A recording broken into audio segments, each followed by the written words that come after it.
Puluhan pelanggan mendatangi kantor PLN ULP Batu Raja terkait pemadaman yang sering terjadi di Kabupaten Ogan Komering Ulu pada Selasa 14 November 2023. Puluhan pelanggan tersebut membawa barang elektronik rusak akibat pemadaman yang dilakukan PLN setempat.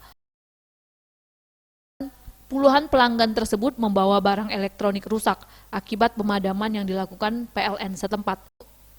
Pelanggan PLN itu juga memberikan papan bunga ucapan atas ketidakpuasannya dengan kinerja PLN UPL Batu Raja.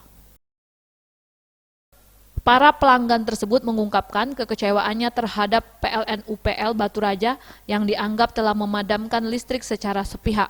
Mereka menganggap PLN Batu Raja tidak profesional dalam menjalankan tugas. Selain itu, para pelanggan mempertanyakan terkait kompensasi yang didapat dari pemadaman listrik tersebut. Menanggapi hal ini, Iswandi, manajer PLN UPL Batu Raja, mengatakan bahwa kompensasi akan diberikan jika pemadaman listrik akibat human error.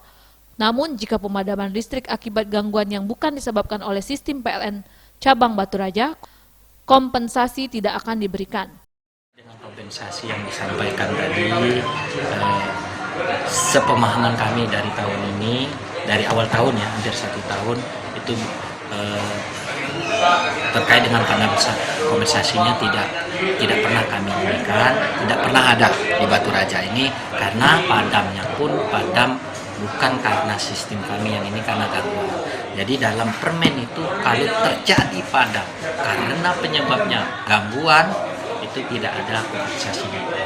Nah, terkait dengan kompensasi kami hanya menyajikan data nanti daerah padam sini dan kami hanya usulkan nanti ke unit kami yang lebih tinggi. Agus Mihargo, Sriwijaya TV.